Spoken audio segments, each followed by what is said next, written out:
Hello.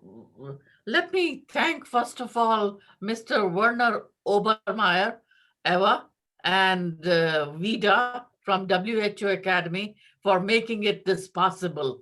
Otherwise, it was quite a feat. Anyway, let me welcome everybody. The objective of this side event is to share the experiences of various technological solutions in improving the accessibility of health services and education, as well as to learn from the experts how to best apply technology in the learning process. Established in 2001, the Women's Health and Education Center, its acronym is WHEC, undertakes initiatives with the United Nations and the World Health Organization, WHO, to achieve the hopes and dreams of sustainable developmental goals. Education improves health, while health improves learning potential. Education and health together serve as better world. Join us to achieve education for all and health for all. For every woman, every mother, every child, everywhere. Literacy and access to quality health care are the human rights. E-health is a global phenomenon. But what is e-health? E-health is the use of information and communication technologies for health to treat patients, pursue research, educate healthcare providers, track diseases, and monitor public health. The great enthusiasm over the use of emerging interactive health information technologies and the potential these technologies have to improve the quality, capacity, and the efficiency of healthcare system is phenomenal. However, many healthcare providers, advocacy group, policymakers, and consumers are concerned that electronic health system and telehealth might help individuals and communities with greater resources while it will leave behind those with limited access to technology. Let us not leave anyone behind. Let us not leave anybody offline. We can do this. Currently, world's population is more than 7 billion. They all have one common dream and one strongest wish and desire, which all 7 billion people in this world have in common. That is, their children are educated by finest teachers, schools, and universities to achieve a prosperous future. This is nothing new. This is a timeless and ageless wish and desire. With this vision, when Women's Health and Education Center had submitted a proposal to the United Nations DPI, Department of Public Information, regarding internet classroom in maternal and child health, it was very well received. And on 24th October 2002, an e-health platform, womenshealthsection.com, was launched in 6 official languages of the United Nations. In 2006, Women's Health and Education Center began developing scientifically based practice guidelines, practice bulletins. These guidelines are derived from the best available evidence of clinical efficiency and considerations of cost, with recommendations directly linked to the evidence. These evidence-based practice guidelines or practice bulletins are intended to be the means of improving the quality of healthcare, decreasing its cost, and reducing professional liabilities. This high quality education is provided free to the healthcare providers and to the general public and to the whole world by the Women's Health and Education Center. Education is the best gift in life to give and to receive. Please visit our copyright page and its link is available on the homepage. You will find it very easily. As a readily available introduction to an overview of the topic, the articles in womenshealthsection.com are peer reviewed to maintain the highest quality and to verify clinical relevance, medical accuracy, and clarity of presentation. This knowledge, this priceless knowledge, which touches patients all over the world, is the contribution of many groups, many institutions, many individuals who participate in the process. As the practice of medicine evolves, so too do Women's Health and Education Centers practice bulletins. Our faculty is from the best universities and teaching hospitals from United States of America and many other countries. I thank our Physicians Board for their services, contributions, and friendship for all these years to make this project a success. At this point, we are serving in 227 countries and territories, about 14 million, 14 million visitors every year who are the beneficiaries of this initiative. In 2013, I had the pleasure to visit Geneva and WHO headquarters, and WHEC Global Health Line was launched in collaboration with Reproductive Health Research, RHR division of the WHO. This global health line is technically the internet application of WHEC, means Women's Health and Education Center in United States of America, an internet facing collaboration platform based on mutual benefit and mutual respect, approved and hosted by the Women's Health and Education Center in the United States of America. We welcome international organizations, IGOs, NGOs affiliated with ECOSOC and the academic institutions from all over the world. In 2018, during the session of High-Level Political Forum, HLPF, at UN headquarters in New York, on the invitation of UNITAR, Link Access Project to provide access to reproductive health research was presented by me in a side event. LINK is an acronym. It means learning, innovating, networking for knowledge. It was very well received, and I have uploaded these PowerPoint presentations, and you can easily download either from womenshealthsection.com or UN Web TV or from the website of 59th session of Commission on Social Development. Now is the big question for everybody. Where do we go from here? My suggestion, WHO Academy is an excellent initiative, which is based in Lyon, France, and was launched in 2019 when government of France, French President Mr. Macron, pledged US 100 million, it means in euro 90 million, to WHO for the purposes of revolutionizing lifelong learning in health. We call it a CME, Continuing Medical Education in America. You will hear in great details about WHO Academy from Dr. Tana Velusi later in the program. Women's Health and Education Center's collaboration with WHO Academy will bring together adult learning, science and behavior science, and cutting-edge learning technologies such as artificial intelligence, AI, and virtual reality with WHO's norms, standards, and evidence to deliver high-impacted, accredited, and tailored multilingual learning to meet the needs of 7 billion people of the world. Women's Health and Education Center is looking forward to develop strong collaboration with all the WHO member states and make this initiative a success.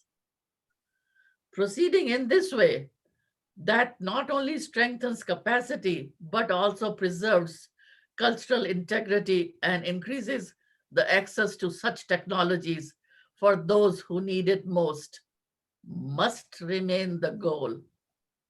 It is the poor and marginalized in our society and in our world that have the most to gain from advances in healthcare and e-health. Sadly, at this point, they are often the groups who benefit the least. What can we do? Government commitment is necessary. Long-term government commitment based on strategic plan is a prerequisite in for the successful implementation of internet classrooms in health and education in every country, rich and poor alike. This commitment may be in the form of number one, a long-term plan that is binding on all parties at all times, sustainable finance, support for pilot projects program and their conversion to regular programs as soon as they prove successful. Number four, involvement of health authorities at national, state, and district levels. Please join the movement. We welcome everyone. Thank you. Well, Werner, take it from here. All yours. Thank you, Rita. Let me first express our profound appreciation to Dr. Lutra and the Women's Health and Education Center for making this event possible. I think it will be one of our highlights of the week during the work of the Commission. As she said, the use and upscaling of digital health solutions can revolutionize how people can achieve higher standards of health. And while obviously there are many dangers related to data use and storage and privacy protection, it has a tremendous potential to ensure greater equality, break down inequities that are so evident in the world today. Information and communication technologies and digital health in particular provide opportunities for us to achieve the vast majority of the SDGs and to ensure better living conditions and educational opportunities, and specifically improve the well-being of those most vulnerable. In the World Health Organization, we really started focusing specifically on digital health potential, or e-health, from 2005, and subsequent meetings of the World Health Assembly addressed aspects like data collection, standardization, interoperability, and so forth. In 2018, the Assembly requested the development of a global strategy on digital health, which was implemented last year and runs through 2025. And the general purpose of this strategy really is to strengthen health systems, ensure the safety of information, and protect patients, improve their health outcomes as they are delivered by not only professionals, but other caregivers. So enhancing health outcomes really include a variety of things: improved medical diagnosis, data-based treatment decisions, digital therapeutics, clinical trials, self-management of care, and person-centered care, as well as creating more evidence-based knowledge, skills, and competence for professionals to support healthcare. The strategy is based on evidence-based recommendations and aimed at benefiting people. It puts people right at the center in a way that's ethical, safe, and secure, reliable, equitable, and sustainable. In all countries where digital health strategies are developed, the principles of transparency, accessibility, scalability, and replicability, interoperability, privacy, security, and confidentiality must apply. I'm now going to ask my colleagues to speak about more WHO-specific initiatives and trainings offered to healthcare providers and the public. And it gives me great pleasure, and I have the honor first to ask Helga Fogstad, who is the Executive Director of the Partnership for Maternal, Newborn and Child Health in Geneva. Helga? Thank you so much. And thank you for organizing this and for facilitating it in this way. So I will then start with sharing my slides here. And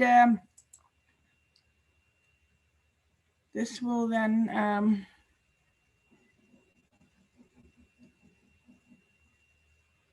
Can you see?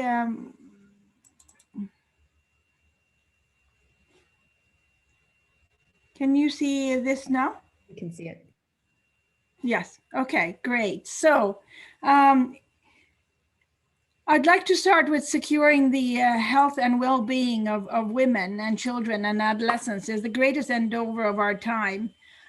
Major gains have been achieved in child and maternal mortality over the last 30 years, aided by increased access to essential health services. So life expectancy, as you can see, has dramatically increased, and mortality rates of children under age 5 have more than halved. And partnerships have been central to this progress, aligning old and new actors to achieve shared goals, strong political leadership, increased resources, better delivery, and sustainable drive for results. Yet, as you can see on the charts here, inequities remain high in health coverage and outcomes, along with growing doubled burden of health. For instance, in 2019, the average of under 5 mortality rates in 36 countries classified as fragile, according to the World Bank definition, was almost 3 times higher than in non-fragile settings. Similar estimates from 2017 indicate that the maternal mortality ratio in the lowest income countries is more than 40 times higher than in Europe.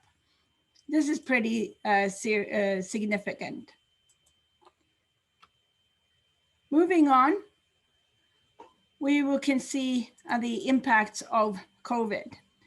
These inequalities are being further compounded by the impact of COVID, whose knock-on effects for women, children, adolescents have been far greater than the direct effects.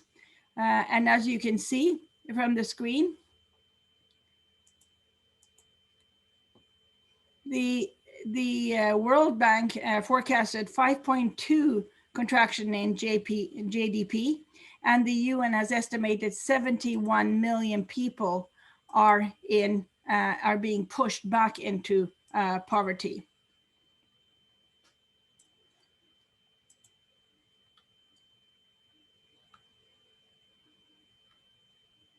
Childhood vaccinations.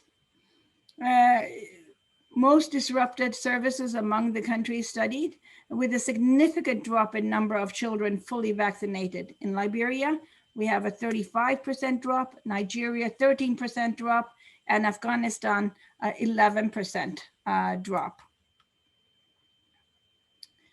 Women have had decreased access to reproductive health services because of disruption, and reports of domestic violence have increased. Looking at this, furthermore, recent months have shown the impact of COVID is being felt the most by certain populations of women, children, and adolescents for multiple and often intersecting factors, such as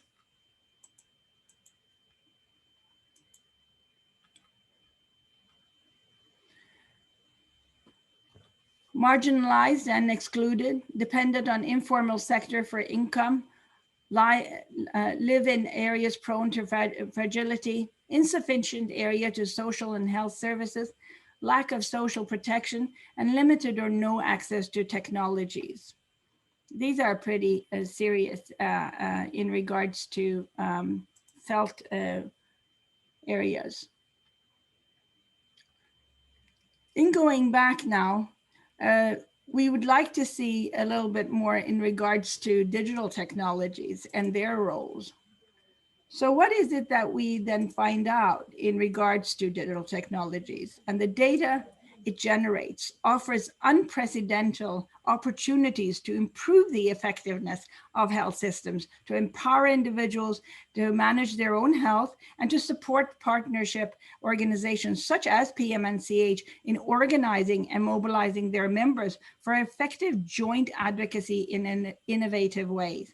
However, the promise of health for all in the digital age is currently limited by weak health and ICT systems across many countries, and by slow adoption of collaborative digital platforms by organizations, leading to fragmented initiatives that fail to address inequitable coverage of health services.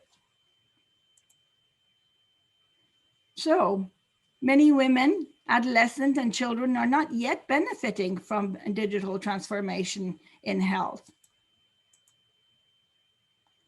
You can see here two-thirds or 2.2 billion of children and young people aged 25 years or less do not have internet access at home. As you can see,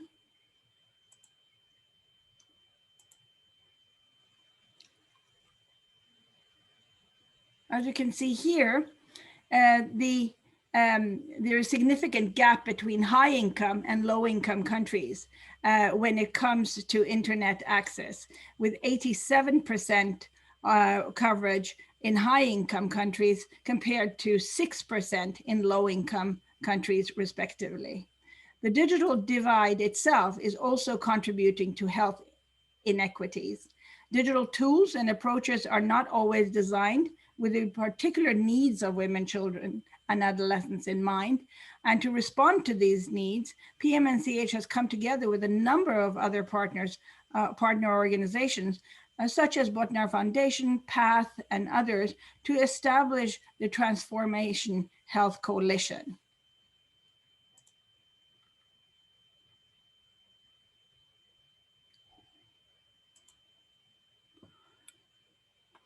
Transformation Health is a coalition of organizations dedicated to achieving UHC in the digital age.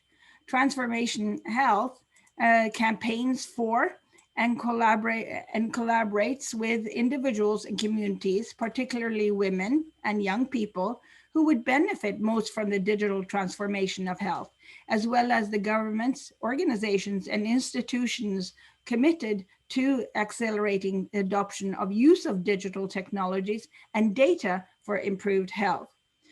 Through Transformation Health, PMNCH is committed to increase awareness among public and policymakers about the potential digital technology and data to enable access to equitable, affordable, and high quality primary health care in all within UHC and SDG goals. So looking at this, to achieve this, we are advocating for recognizing the fundamental role of digital technologies and data to transform primary healthcare. 2,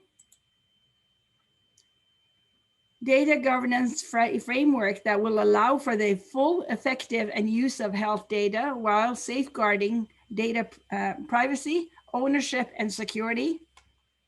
And 3, increase domestic and international financing investments for strengthening digital, which enables PHC systems.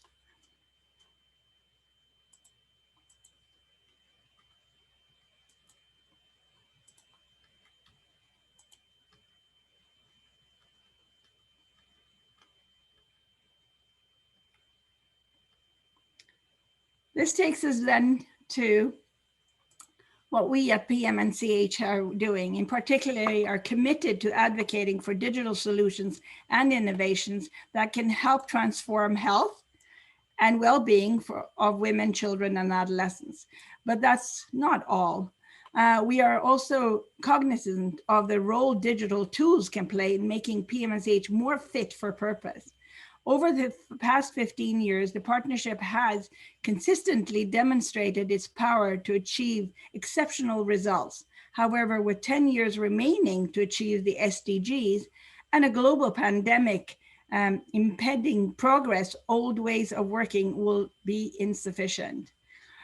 Therefore, to realize the vision of our strategy, and we will provide a link in the chat book, PMNCH has invested in development of an integrated set of digital tools and resources to leverage the power of partnerships and drive advocacy. To this end, we are investing in digital platforms to reshape our partnership approach and the dynamics between PMNCH and its constituencies so that we can foster collaboration and align among partners across constituencies, countries, and thematic areas, strengthen partner capacity through access to high quality knowledge tools, resources, and information to scale up advocacy and accountability, and enable measurements of reach and impact, and promote efficient operations within PMNCH. Some of the key features of this digital platform include an interactive and dynamic website that will, among others, include a knowledge and accountability platform to equip partners with evidence for action and greater accountability, a partner zone that will provide comprehensive set of tools and information for effective joint advocacy, including interactive maps of partner activity, visuals, and detailed data and partner-based projects. And 3, a directorate of PMNCH members, an automated partner updated database of essential information, which will enable partners to search better, understand better, deliver better, and coordinate better.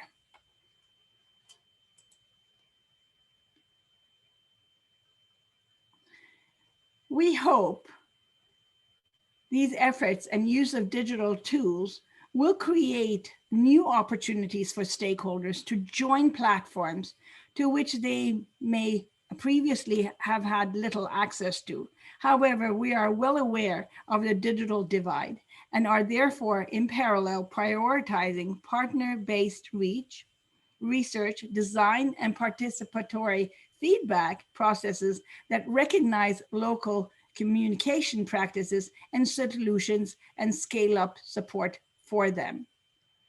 So, as to conclude, I leave you with a final thought. If we truly want to tackle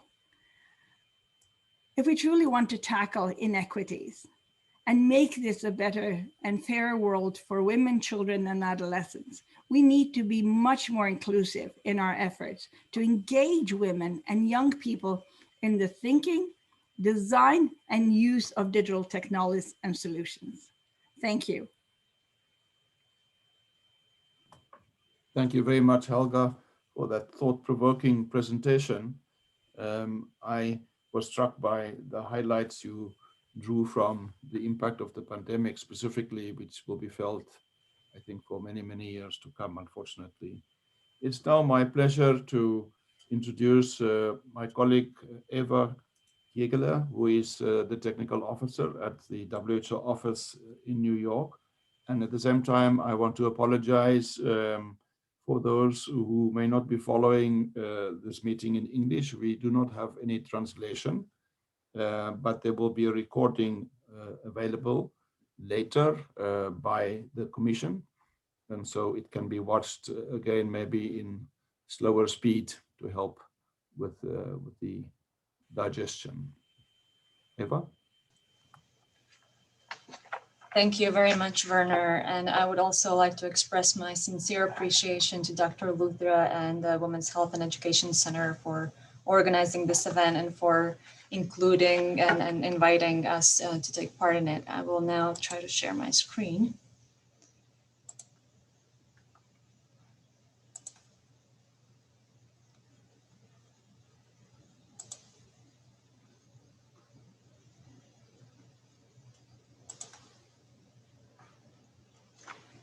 Okay. Do you see my screen? Yes. Yes. Yes. Thank you. So as we already heard from previous speakers, technologies can help with meeting health needs and access to health services. And in my short presentation, I will try to touch upon some of the services WHO has developed. And one of them is Be Healthy, Be Mobile initiative. And this initiative was created in the context considering that over 93% of the world's population is covered by a mobile cellular network.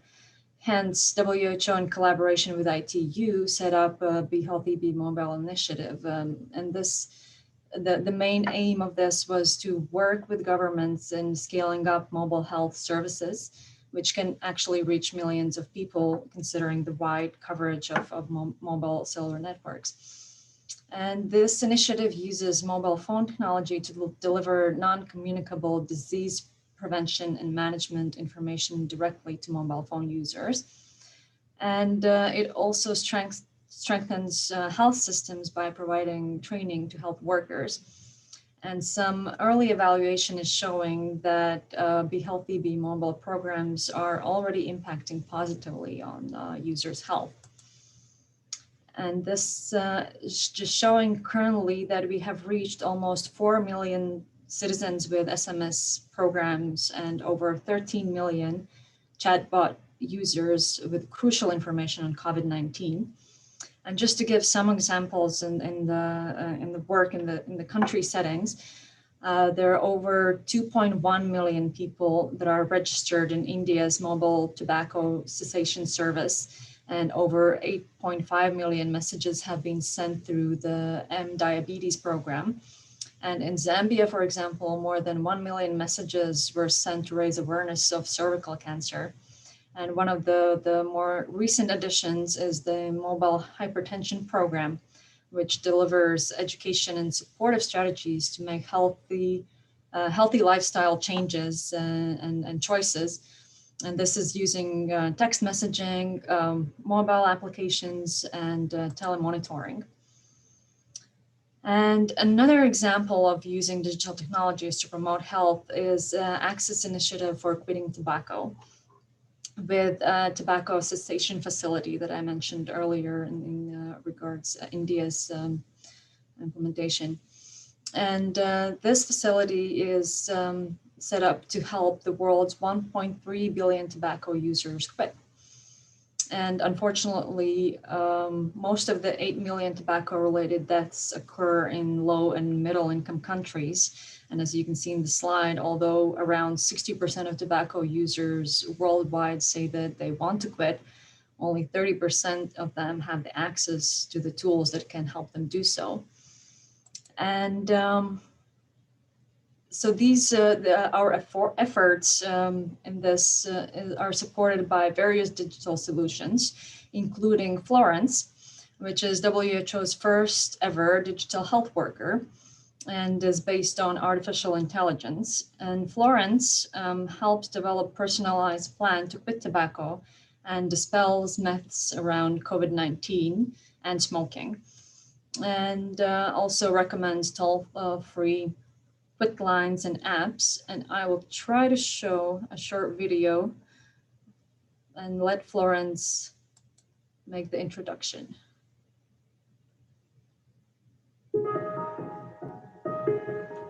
Hello. Hi, I'm Florence from the World Health Organization. I want to talk to you about the harms of using tobacco, including smoking, and how to quit. Why should I quit smoking? It's more important than ever to quit during this ongoing COVID-19 pandemic.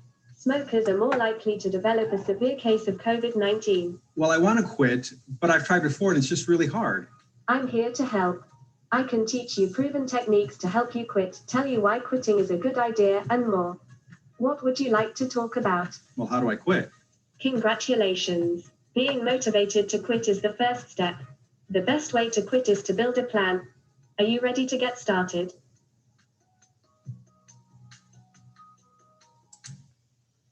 So Florence is available 24/7 via video stream or text to help people access reliable information. And now, I think since last month, Florence is also available in Spanish, named Florencia. And just to end, I would also like to mention that with the COVID-19 pandemic impacting our lives immensely, WHO has also developed several tools and initiatives to help keep people around the world informed and connected. And one of those is the COVID-19 Technology Access Pool, which is basically an information, knowledge, and data sharing platform to accelerate product development and avoid duplications. For example, several countries have developed wonderful contact tracing apps that can be easily shared and implemented in other countries.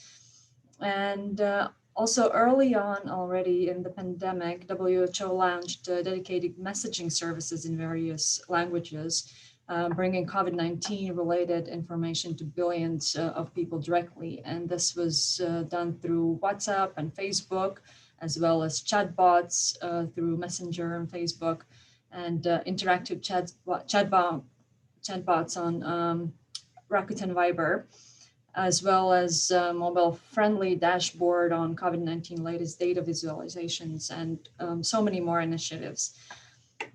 Just to conclude, I wanted to say that no matter where we live, there are unique health needs which digital technologies can really help to meet. And these technologies can be very effective if they recognize the unique needs and if they are appropriate to the context and receive sustained and informed investment. And with that, I would like to end my presentation. Thank you. Thank you very much, Eva. That's fascinating, the way that you explained how the mobile phones can be used for better health outcomes and not only for socializing. I'd now like to ask another good colleague and friend, Tana Uleji, who is the team leader at the WHO Academy, to speak to us about all the educational learnings which WHO has available. This has been a tremendous success since the Academy started. Tana? Thank you very much, Werner, and thank you to our colleagues for organizing this. Dr. Rita, really appreciate the opportunity. So it gives me great pleasure to share with you a very exciting development from WHO, which is the Academy. And so you may be wondering, what is this Academy about? What are we trying to achieve? Well, it's very much in line with the themes that you've heard already from the different speakers. And we hope that we can really work together to strengthen, because the challenges we're facing are in fact very much in common across the board. And we're all very clear that learning is only as good as it is as helping us to do our jobs better, at helping us to change the way we work so that we can offer better services, better impact, better action, policy, etc., to address the key challenge, which is really around equity in health for all. And what we consider when we look at that is taking the view of the learner, taking the view of the people that we're trying to reach. And we become very aware that, in fact, what we're looking at is a workforce that is very much female, that is increasingly young, that is becoming more and more digitally accessible, more and more digitally mature. And it's growing. The workforce in health is growing every year by around 7%. When we look to the workforce we have now, and we look to the workforce over the next 10 years, analysis that we've done in WHO with others shows that we may have a workforce as big as 264 million people by the year 2030. Well, this is actually possibly a 20% share of the total labor force. This is enormous. And the challenge is even greater when you consider that less than 5% of countries were on track to achieve the Health Sustainable Development Goals, and this is before COVID. And even more concerning is the studies that WHO have done last year that shows that 90% of countries have had disruptions to essential health services since the COVID-19 pandemic. You heard from Helga that all those hard-won gains in maternal, newborn, and child health, there's a danger of peeling that back. So how do we not just get on track? And in fact, the track we were on was not great to begin with. We were not on target to achieve the health development goals. And recognizing the current context where health workers are incredibly burdened, overwhelmed, stretched, underinvested in. This year is the year of the health and care worker. It's our opportunity to get it right. It's our opportunity to invest in health workers, support them to learn, but we need to provide that support in a better way. We need to work with them. What does that mean? We have to optimize learning. And I think digital technologies combined with the science of adult learning give us an opportunity, a fresh approach to make the learning more effective and efficient. And if we work with that science of learning and we work with the way in which adults learn, which is very experiential, we can dramatically cut down the time it takes for someone to become competent and proficient at what they do, and to rapidly reskill where they need to, and to be offering support and guidance and implementing changes much faster. The concern, it's taking far too long to implement the things that we know work. If you look at studies over time, there is this gap, which is fairly constant, of around 10 to 17 years to implement guidance. Helga knows that the things that we know that improve maternal and child health have not changed dramatically over the time, and yet it's still taking such a long time to implement. The pace of change in science and health and our understanding of good practice is evolving very quickly indeed. In fact, it's exponential. Every 3 months, the science and health is doubling. So imagine the challenge of these health workers that we're talking about, trying to stay up to date with all of this. It's not easy. How can we approach things a bit differently? How can we maximize the use of the science of learning? We believe we really need to think about it from the perspective of what behaviors are we looking to change through learning, and how do we reverse engineer for the learning solutions that are most likely to get us there? So not only do we need the guidance, but we need to have a much better grip of that science around behavior change and the adult learning approach, and use the best that technologies can have to offer us, not because it's innovative or interesting, but because it's going to give us superior results, because it's going to be able to make things more accessible, more efficient from a learning and impact perspective. But we also need to be mindful that learning is not the solution for everything. It's not a panacea. We've got to understand the real messiness of life, the real messiness of work and process, and how this learning can actually be designed in such a way that ultimately it's easier and more natural to transfer that learning to the way people work. So if we go to the right side of the slide, we think about outcomes and we think about the impact we want. We need to engage learners in a process of learning that's much more efficient and tailored to their needs. All of us have been through digital learning. What has been your experience? I'd be curious to know. Sometimes the learning we take is very interesting. It's very fascinating, but we find that sometimes we already know some of this, or it's not recognizing what we've already achieved. And sometimes we wish that the learning journey would be slower or faster or more tailored to our requirements, our context. Well, the technologies actually offer that capability now, and it's up to us to utilize that more and to make the learning much more centered on the learner's requirements. The other opportunity here is to truly recognize the learning that is achieved. So many of us offer certificates of completion. What does that mean in a world where health workers need to seek employment, need to seek opportunities to progress, advance? We're talking about gender equity. We're talking about women in leadership. 70% of the workforce are women, but less than 20% are actually in leadership management positions. How do we change the game? We've got to recognize achievement. With the Academy, we're going to be unveiling a new quality management and micro-credentialing system that will actually recognize the learning achieved. There'll be transcripts behind every digital credential that health workers and others earn through the Academy. We've also got to do our part to actually understand what learning approaches, methodologies are most appropriate for what type of competencies, and we're looking forward to join hands with others in this space. The learning model is very dynamic, it's very flexible. Ultimately, it's all about the learning outcome we're trying to achieve and combining different elements. This means we need to bring a lot more tools in. It's not just about the transfer of knowledge. This is only the starting block. We've actually got to provide tools that help the learner to practice what they're learning and apply it to their context so they become really proficient.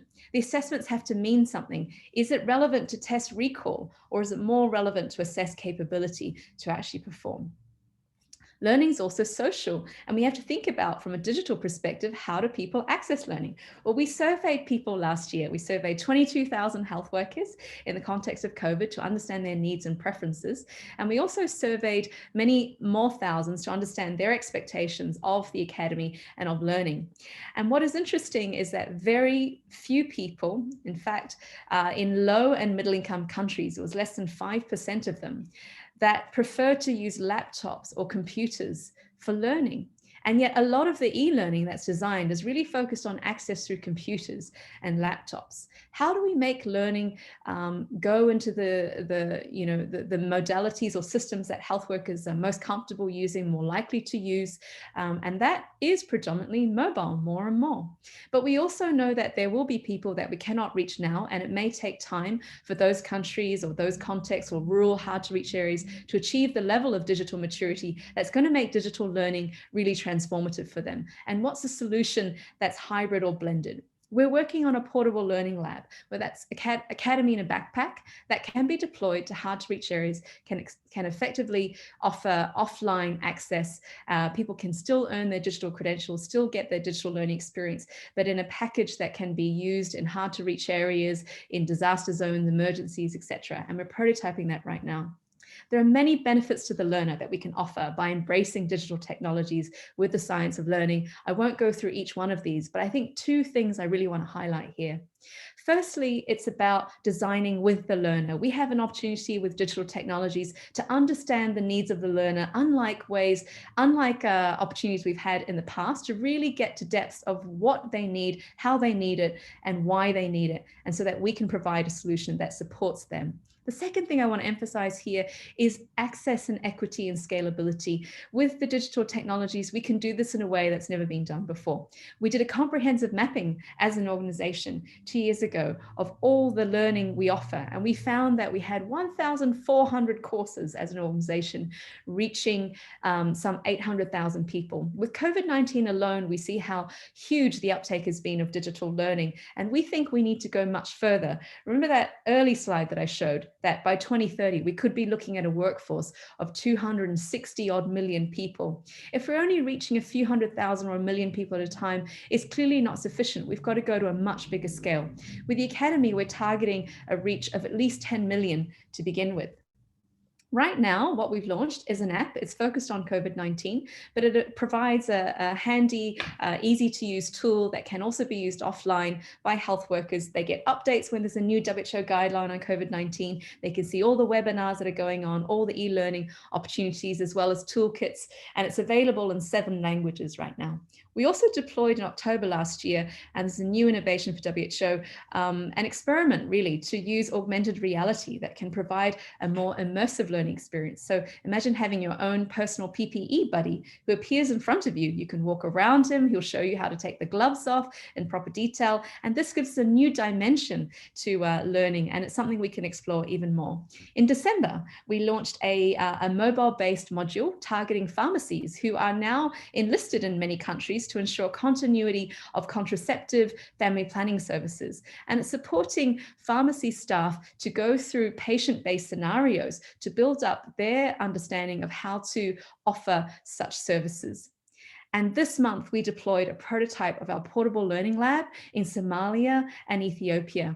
And this has reached many health workers in Somalia. Around 50 hospitals have been reached with emergency teams.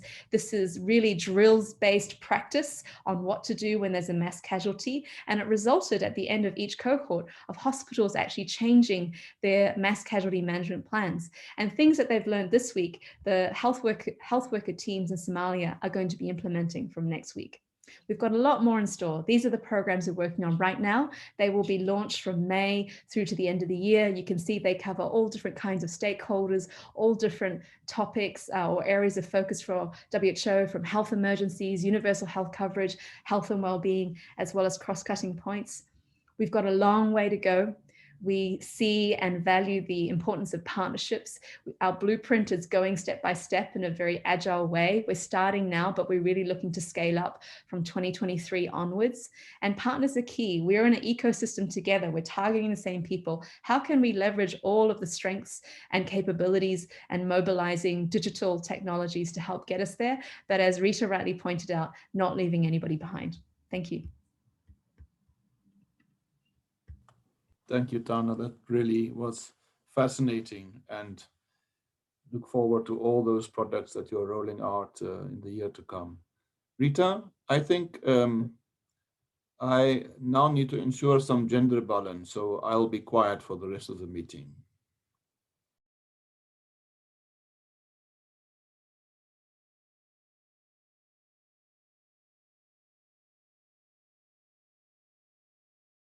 I think you're talking on mute, Rita. I think you have to unmute yourself. Yes. Okay. You are going first or Downa? Okay, Upasana.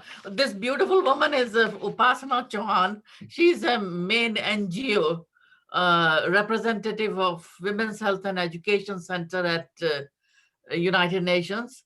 Her work in rural India is legendary, and you would love to hear from Upasana. Go ahead, take it from here, Upasana.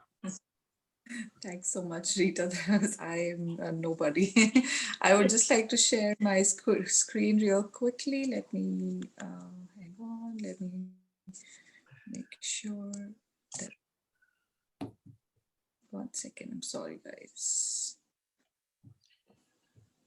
Okay, let me know if you guys can see my screen. Can you guys see my screen? Yes, I can.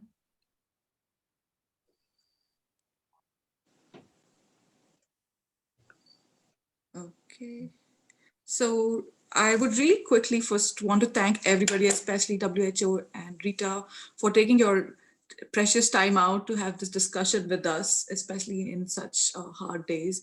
I would really like to focus on the, as everybody here, especially I believe Dr. Helga also shared, that there is a big digital divide that we have in the world currently, and that divide have even gotten more, especially because of COVID. So inequality is perhaps the most serious problem in health and education sectors worldwide. It has multiple causes, and its consequences include differences in access to schooling, retention, and more importantly, learning. So globally, these differences correlate with the level of development of various countries and regions. In India, especially in rural India, access to school and hospitals are tied to, among other things, students and people's overall well-being, students' gender, their social origins, cultural backgrounds, their caste, the languages their families speak, whether or not they work outside of the home. And in many rural areas where child marriages are still a very, very normal thing, even in 2021, although the world and India has made progress in both the absolute and relative numbers of enrolled students, the difference between the richest and the poorest, as well as those living in rural India and urban areas have not diminished. It's indeed a sobering fact when we look at the dimension of educational inequality stats. Around the world, 258 million or 17% of the world's children, adolescents and youth are out of school. The proportion is much larger in developing countries, 31% in sub-Saharan Africa, 21% in Central Asia, versus 3% in Europe and North America. In India, these numbers are millions of children, and adolescents are out of school, and most of them are girls. There are many explanations for educational inequity and inequality in India. In my view, the most important ones are, in India, the government distributes resources according to the political pressure they experience in providing the education. Fewer resources, including infrastructure, equipment, teachers, supervision, and funding, are allocated to the disadvantaged, the poor, and rural areas. Teachers are key agents for learning. Their training is crucial. Teachers in poorer rural areas tend to have less training and receive less in-service support. India is a very diverse country, so when a curriculum is overloaded, and it's the same for everyone, some of the students generally from those rural areas, cultural minorities or living in poverty find little meaning in what is taught. Students in hostile environments are affected in their disposition to learn, and many drop out early from the pressure of their families. This is commonly seen in rural India where child marriages are prevalent. It does not have to be like this. Education and health are the basic rights. The 2030 Agenda for SDG 4, which aims to ensure an inclusive and equitable quality education and promote the lifelong opportunities for all. The process of walking this road together has begun, and it requires impetus to continue. So I would quickly like to share the slides and my work from India. I'm sorry, my screen just hanged. Oops, sorry. I didn't want to be this person in the meeting. So as you guys can see, we want to make sure that we're not leaving any women behind. The pictures that you're seeing currently are from the most remotest corners of India that I traveled personally, in order to make sure that all the discussions and all the meetings, all the work that we've been doing at UN, on all the high level forums and meetings, but how far have we actually reached to the grassroots? If you can see in this slide, there's Vimla Devi, the one in the light pink, and there are other child brides as well in the picture that you can see. The problem is that they do not have any access to technology or internet to these women and girls. So that's why we need to make sure that when we discuss about all these amazing platforms and all these amazing technologies, we just need to ensure that they reach to the right person who we have created this for. The urban population is anyways able to access most of these things online or through different platforms, but the problem is to reach out to the ones who are actually in need in this. As I mentioned, around the world, 258 million or 17% of the world's children are out of school. And in developing countries like India, the proportion is way beyond this. Even the mobile phones that these women or girls have, it's not to them. It's basically with their fathers or husbands. So they have to have permission to use the phone or to use. So forget about accessing to any digital health or any digital platform where they can try to learn something new or try to just figure out way on how can they improvise their current lives. If you see all the pictures that I'm showing currently on screen, many of these pictures, the girls in this picture are already child brides. Unfortunately, even though we did try to convince the families a lot of times, try to give them the valid logical laws and reasons and every single thing that they should not do it, because we do have the laws in place. Irrespective of that, we couldn't stop the child marriages because it's really that they cannot afford to send them to school, or they cannot afford to forget about internet or mobile phones. It's really a matter of few meals as well. That's why I feel like the role models from this is from a visit to a school from children aged 5 to 7. The importance of reaching out to these kids who went to school, especially girls in these areas. There are a few things that I noticed was they do have access to these schools, but the schools are away from their hometown, so they either have to travel really far.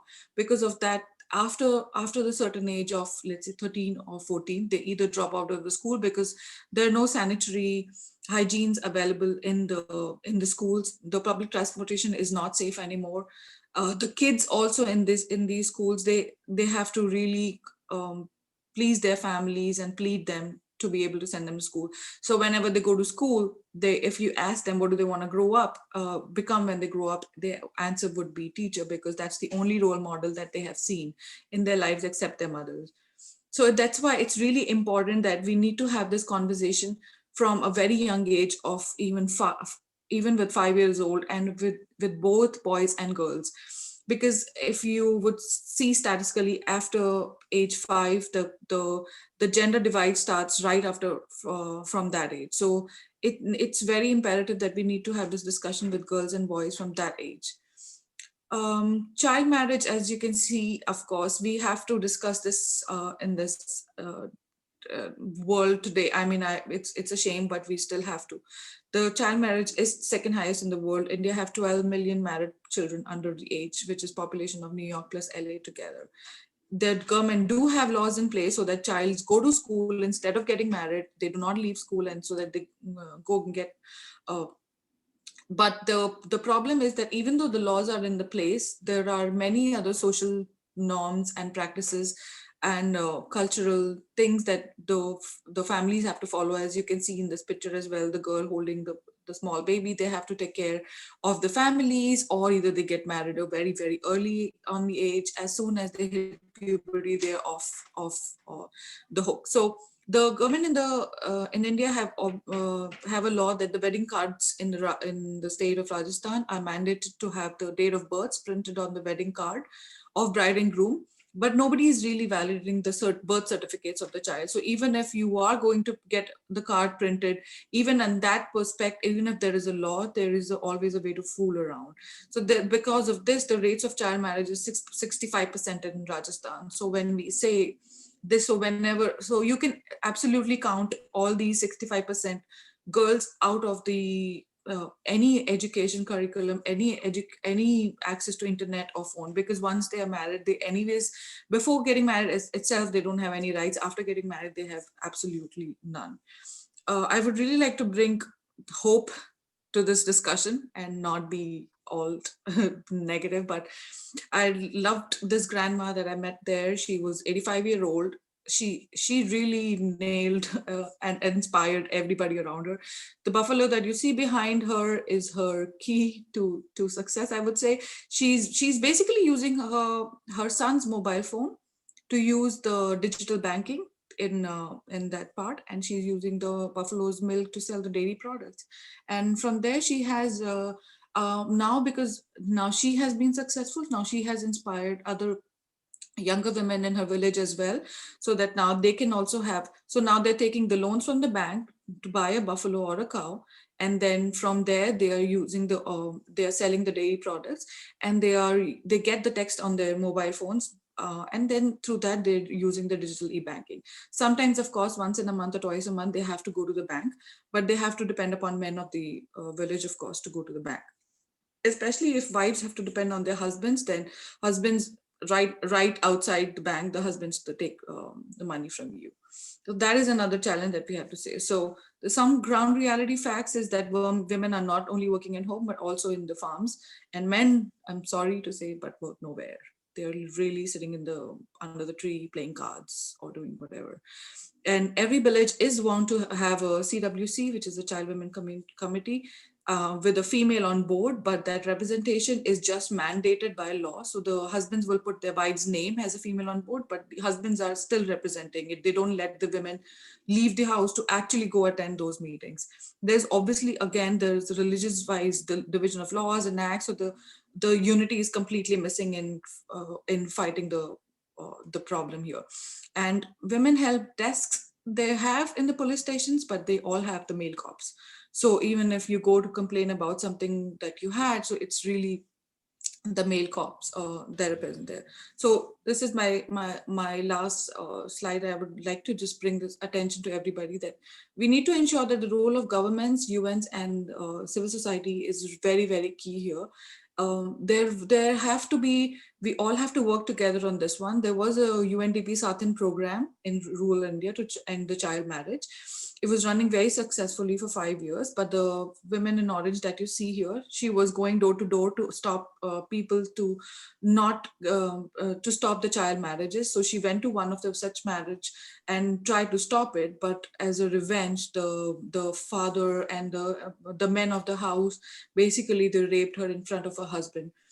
And this was because she was going for the campaigning for the UNDP to end the child marriage. So this whole thing, she went to the court, but she never got her justice, basically because she's of a lower caste. The court judge decided that an upper caste man cannot touch the lower caste women. So it's impossible that she was raped. So she never got the justice, but at least what we got out of this was that the guidelines were laid by Supreme Court of India regarding sexual harassment at workplace. So that is why it's very important that all these programs that we discussed to roll out in the grassroots communities, we need to ensure the safety of girls and women who are in the front leading this for us. So it's our responsibility for their safety as well, and also our responsibility that even if, especially in COVID-19 times, if you're talking about digital outreach, that we need to reach out to all of these women because they are the ones facing the most heat of everything, unlike us. So I'm looking forward to personally work with you all to bridge the digital divide at the grassroots level. So anything anybody else would like to talk? I'll go back to my, oops, where were we? Oh. That's it on me, guys. I'm sorry, this is not going away. Oops. That's okay. We would love to see your pretty face. I'm trying, it's not going away. I'm sorry. Okay, I'm back. That's okay. Hi guys. So this is the key part that I wanted to bring, that I wanted to highlight, that we need to all focus on reaching out to every woman and not leaving anybody behind, because there are areas that not even car or you cannot even drive. There are areas, forget about internet. So we need to make sure that all the programs that we make, the implementation of those is much more important. Even at the UN, all the every year during the reviews, countries would promise and commit that the laws are implemented, but they're not implemented at the grassroots where we need them the most. So I'm looking forward to work with you all on that matter. Thank you so much. Thanks. Okay. Now, should I try from here? I better not lose you.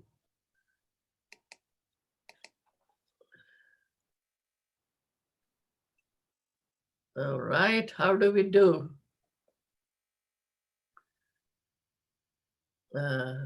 Leave?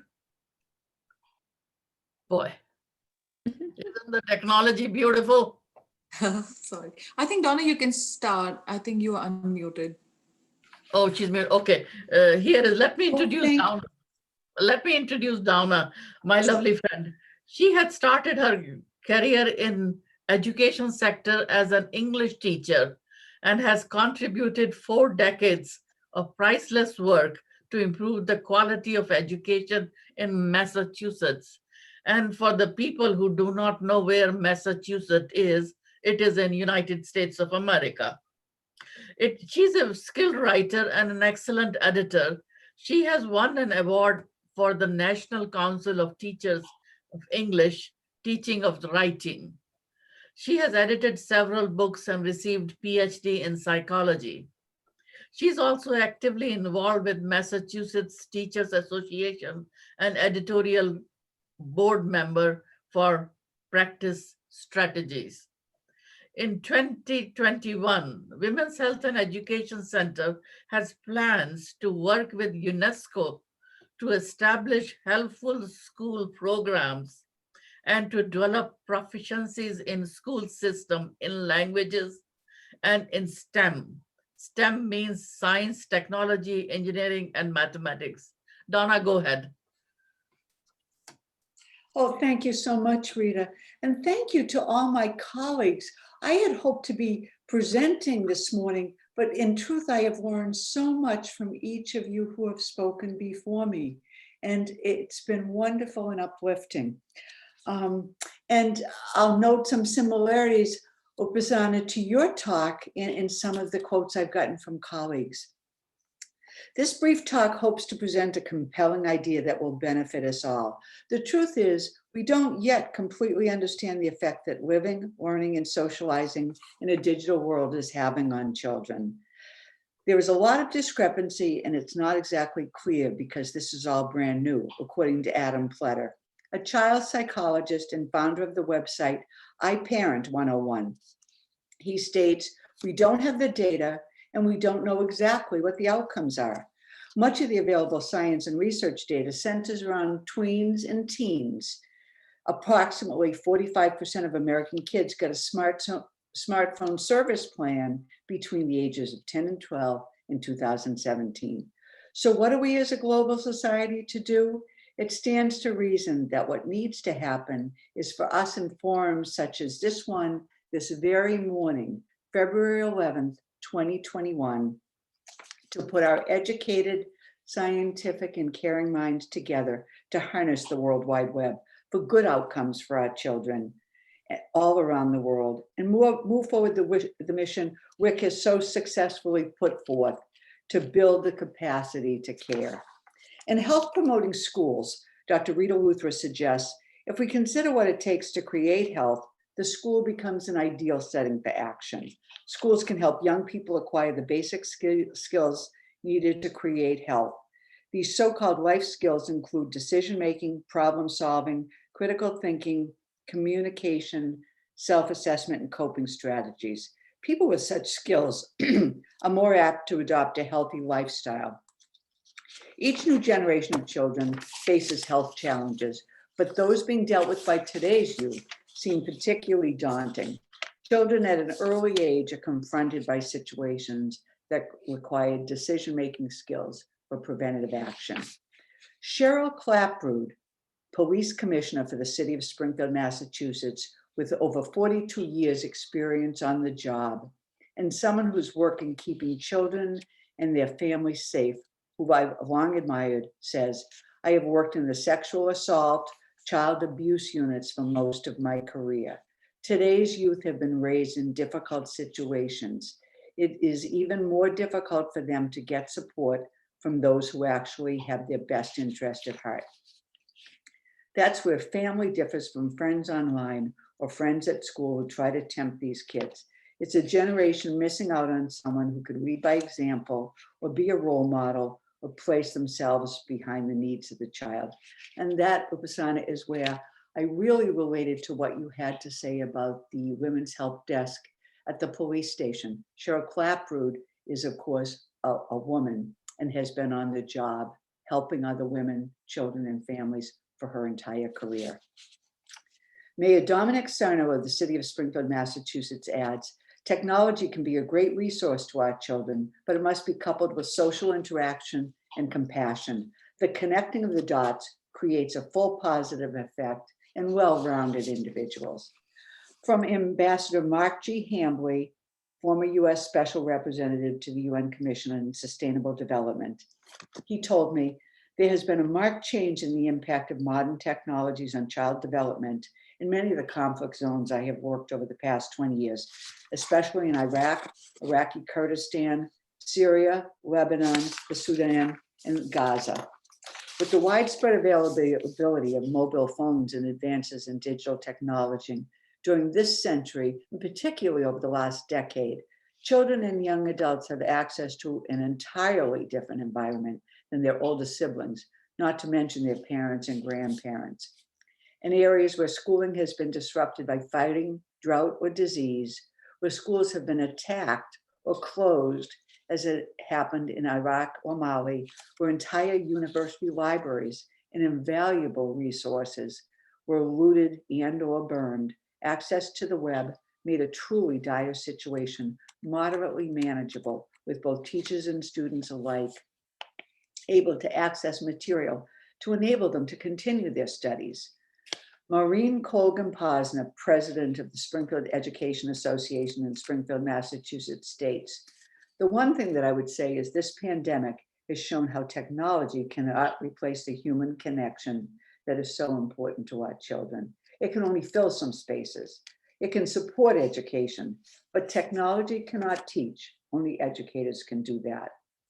Christine Williams, a founding member of Tools for Teaching in Springfield, Massachusetts, offers, "Our team accepts donations of classroom resources that are no longer needed and distributes them at no charge to current teachers. We are able to keep informed of teachers' changing needs, especially during this pandemic, through requests made via social media. Our growing user base is highly dependent on social media connections, which have helped achieve a well-supplied classroom, provided a richer learning experience for our students and teachers alike, as well as protecting the environment by keeping still valuable resources out of our landfills. T for T is an educationally sound, environmentally responsible program that can be replicated at almost no cost anywhere in the world. And our team, and I am a member of that team, would be happy to assist anyone in establishing one of their own."